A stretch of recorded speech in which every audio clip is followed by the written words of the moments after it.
की बातें आप लोग सुनने लग जाते हैं क्योंकि आप राइट साइड पे बहुत क्रॉस कर गए। फिर कोई आकर के आपको बातें करे और आपका दिमाग खराब कर दे, आप पे ऐसे वर्णन करे, आपके बिल्कुल पुल बांधे तारीफ के, इतना आपको प्रेस कर दे, आप बिल्कुल लद्द से जमीन पे गिर जाइएगा, आपको पता नहीं चलेगा, गर्दन कट जाए। ऐसी बेवकूफी में फंसने वाले लोग परमात्मा को क्या पाएंगे। यहाँ उल्टी बात है, आपको परमात्मा को पाना है। यहाँ आपको परमात्मा को बुलवाना है, उनका आवाहन करना है, अपने हृदय में बिठाना है, उनसे कहना है कि प्रभु आओ, हमारे अंदर जो भी दोष हो उसे क्षमा कर दो और हमारे हृदय में आप जागरूक हो जाओ, आप सुप्त न रहो। यहाँ दूसरी बात है, यहाँ कोई दुकान नहीं है कि आप देते हो कि नहीं देते हो, कोई आपने हमको रुपया पैसा दिया था जो हम देंगे। ऐसे आकर लोग डंडे लेकर खड़े हो जाते कि आप माँ हो के हमको क्यों नहीं देते, देना तो देंगे नहीं तो नहीं देंगे, आप हमें ललकार नहीं सकते। इसकी वजह ये नहीं कि देना नहीं चाहते, लेकिन जब नहीं बनता है तो नहीं बनता, और बनता है तो बनता है, उसे क्या किया जाए। अगर एक आधा बीज अपने आप ऊपर आता है तो आता है, नहीं तो नहीं आता है। ये आप बात जानते हैं। उसके ऊपर कोई जबरदस्ती की जाती है कि उसके अंदर से अंकुर खींचा सकते हैं। क्या आपकी कुंडलिनी को कोई खींच लेगा? जो कुछ भी आपका किया कराया है, जिस तरह से अपनी आपने तबीयत संभाली है, उसके अनुसार आपकी कुंडलिनी जागरूक होती है। इस प्रकार आपके अंदर जो दो शक्तियां हैं, ईड़ा और पिंगला में जो बहती हैं, जिसका पहले का नाम है कि आप कहें महाकाली की शक्ति, इसका इंग्लिश में कोई नाम नहीं है। ये महाकाली की शक्ति आपके लेफ्ट साइड में दौड़ती है, इसे होली घोस्ट अंग्रेजी में कहते हैं। इसी एक महाकाली शक्ति से ही दूसरी शक्तियां निकलती है, यही परम शक्ति है। इसमें से दूसरी शक्ति निकलती है जिसे कि हम लोग महासरस्वती की शक्ति कहते हैं, जिससे हम सोचते हैं, विचारते हैं और आगे की बात करते हैं। इन दो शक्तियों को गलत तरीके से इस्तेमाल करने की वजह से ही हमारे अंदर अहंकार और प्रतिअहंकार के घनीभूत सर में ये बबल्स हो जाते हैं, या कहना चाहिए गुब्बारे जैसे दो घनीभूत संस्थाएं तैयार हो जाती हैं।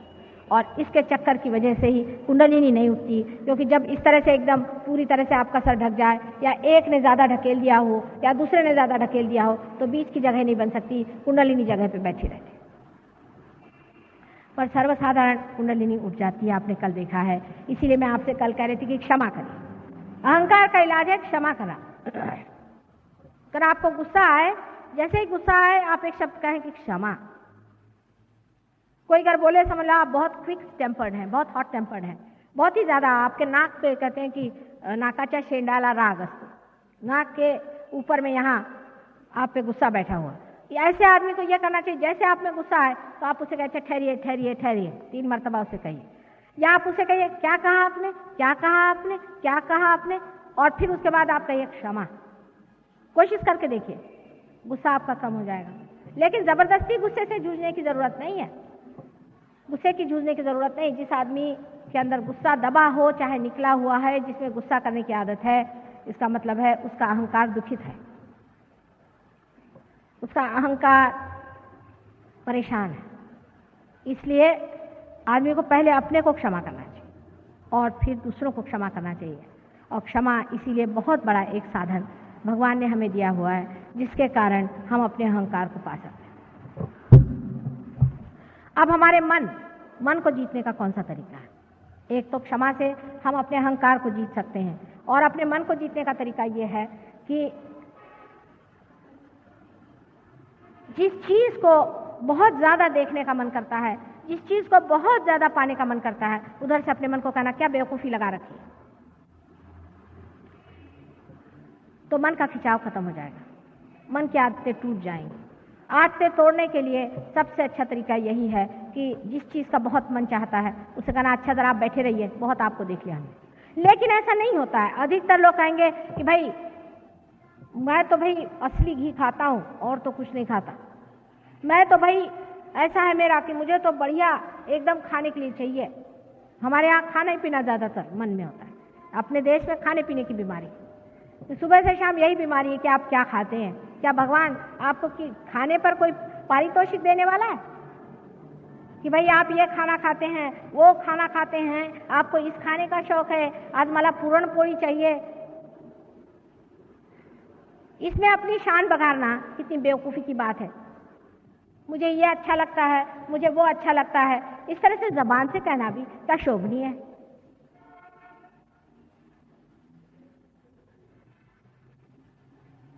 और वो भी ऐसी चीजें आप कहिएगा कि जिससे आप सोचते हैं कि मैं बड़े रईस हो गया, बड़ी रईसियत मुझ में आ गई, इस तरह से आप कहते हैं। और देखकर मुझे आश्चर्य होता है कि ये भी कोई बात कहने की है बेटे, ये भी कोई बात अपने मुंह से कहने की है कि मुझे इसका शौक है, मुझे कपड़ों का शौक है, मुझे फलाने का शौक है, मुझे ढिकाने का शौक है। परमात्मा की नजर में ये सब चीजें क्या होंगी? आप ही बताइए। आप परमात्मा की जगह खड़े होकर सुनिए कि अगर कोई आदमी आपसे बताए कि मुझे इसका शौक है, उसका शौक है, फलाना है, हमारी अम्मा बहुत अच्छा खाना खिलाती हैं, वो ढिकानी है, वो कुछ नहीं बनाती, हमारी अम्मा बहुत अच्छी है, इस तरह की बेवकूफ़ी की बातों से लेकर बड़ी बातों तक, जैसे मुझे मोटर का शौक है, मुझे सत्ता का शौक है, मैं प्राइम मिनिस्टर बनूंगा, इसका मुझे शौक है, उसका शौक है। आपको दुनिया भर के शौक हैं तो आप अपने घर में बैठिए। परमात्मा के साम्राज्य में ऐसे शौकीनों की कोई जगह नहीं। जरूरत से ज्यादा इस तरह के शौकीनियां करना कोई मनुष्य को शोभा नहीं देता। ये मनुष्य ही करता है, जानवर नहीं करता बेचारा। वो तो कहीं भी सो जाता है, कहीं भी उठ जाता है। और मेरे ख्याल से जो साधु संत होते हैं वो भी उसी हालत में पहुंच जाते हैं। कहीं भी कहे सोने का तो सो जाएगा, उसको क्या, जब कंफर्ट अंदर में ही है, जब सारा आराम अंदर ही में है, तो बाहर की ये सब चीजों की क्या जरूरत है? पर वो जब तक दशा नहीं आती तब तक अपने साथ बहुत ज्यादा जबरदस्ती करने की जरूरत नहीं। क्योंकि मैं एक बात कहूंगी तो आप दूसरी बात करिएगा। मैं अगर कहूंगी कि बेटे आराम मत करो ज्यादा, तो आप कहेंगे अच्छा आज से माने का हम जमीन पर सोएंगे, रास्ते पर जाके सो जाएंगे। मैंने कहा कि भाई रास्ते पर सोना अच्छा नहीं है तो हम महलों में जाके सोएंगे। मैंने बीच में रहो, ये बात मैं कह रही हूं कि किसी भी बीच में न रहने से मनुष्य में एक तरह से बड़ी बेवकूफी आ जाती है और वो इतना फ्रिवलस और इस कदर वो श्रृंखल हो जाता है कि उसकी ये समझ ही नहीं आता है कि किस चीज में मजा है। हर चीज को वो उछली नजर से देखते रहता है, सारा जीवन उसका बड़ा उथला, उसमें कोई गहनता नहीं आती। और जब तक गहनता नहीं आएगी तब तक आपके अंदर आनंद कितना भी भरो, कुछ आनंद आपको नहीं मिला। ये दोनों एक्सट्रीम्स की बातें हैं। मैंने आपसे बताया कि जब आदमी अहंकार में चढ़ता है तो अहंकार के भी भूत चढ़ते हैं। ऐसे कैसे अहंकारी लोग होते हैं दुनिया में कि जो मरते हैं तो भी उनका अहंकार नहीं जाता, इनको लगता है कि साहब मैंने कुछ काम ही नहीं किया। ऐसे लोग भी आपके खोपड़ी में घुस सकते हैं, उनके भी भूत आपके अंदर आ सकते हैं और आप ऐसी ऐसी बातें करेंगे कि लोग कहेंगे ये तो ऐसा नहीं था, इसको हो क्या गया। तो नॉर्मल रहना चाहिए आदमी को, बीचों बीच रहना चाहिए। जो आदमी बीचों बीच रहता है वो ये दोनों ही शक्तियों से पूर्णतया प्लावित होता है।